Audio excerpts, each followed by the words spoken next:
the back of the dollar bill, there's a seal on this side. It's called the Great Seal of the United States. That's what it's called. It's their seal. Now, behind the seal, this is actually what is behind the Great Seal of the United States, is a pyramid with one eye. Now, the one eye is the sun god, Ray, which is where we get the word ray, sun rays. It is the sun god. This is the Masonic god of the ray. If you look, you'll see the pyramid is built except for the top. It's built except for the top. The eye is suspended above the top. It hasn't come down yet. Because they believe until they finished the Masonic project, which is what they say on the bottom, Novus Ordo Seclorum, and then Annual Chapters, he is pleased with our project. In other words, the God they believe in is pleased with our project. What is the project? This is the question. What is the project that this God is pleased with? The project is literally the secularization of the world. To completely strip the world from religious beliefs. This is the project, and that is why it is called Novus Ordo Seclorum, a new secular or worldly order.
To symbol cartoons, the Masons have not left anything to chance in promoting their message of a global government.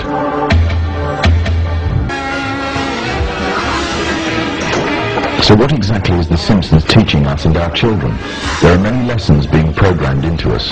These include disregard for authority, either parental and governmental, that bad manners and disobedience is the way to attain status amongst people, and that ignorance is trendy and cool, whereas knowledge is unfashionable. However, what is especially worrying is the Masonic undertones of one episode in particular. The episode in which the father figure of the family, Homer Simpson, becomes obsessed with a group called the Stonecutters, or should it be called the Freemasons? Upon joining the group, his fellow members find a birthmark on him, a mark that makes the rest of the group declare him to be the chosen one. The chosen one, whom the sacred parchment prophesied would lead us to glory. But with his newfound honor and dignity, he, Homer Simpson, fools himself into thinking that he is God. I always wondered if there was a God, and now I know there is, and it's me.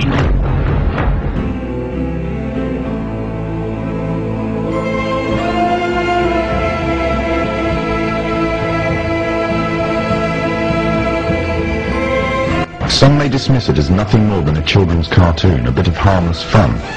But the influence it has on audience makes it a very effective means of propaganda, indoctrinating a people without them even realizing. Its very creators admit that they are propagating their political ideas to the audience in a covert manner. Ideas spread through the domestic television can reach a far wider audience than movies and cinema. And it is through this media that a new concept is being introduced. The concept of one global leader.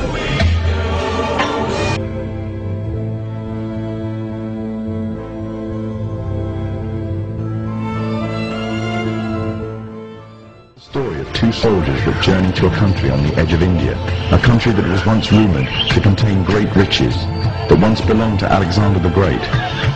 Upon reaching the country, the two soldiers are captured by the local inhabitants, a people called Kafirs, named after their country. Kafiristan. When the two men are about to be killed, a necklace is discovered around the neck of one of the soldiers. Engraved on it is the symbol of the Masonic one eye. The Kafirs revere him as their god and attribute to him the divine attribute of immortality.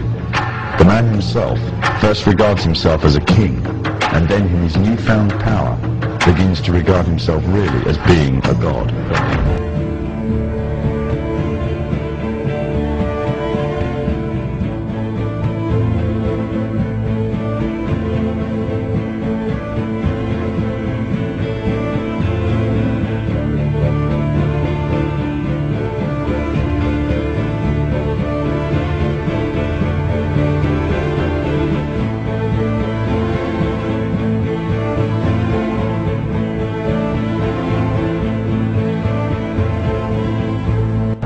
From the Muslim perspective, if not that of others, the similitudes that can be drawn from this story are very interesting. The Muslim scriptures, called Hadith, contain many prophecies of the Prophet Muhammad. In these, it is prophesied that a man would arise from amidst the Kafirs, which means infidels in Islam, who would be recognized by his one eye and would be made a world leader, claiming first to be a king and then later to being God, and that he will seem immortal until an appointed time.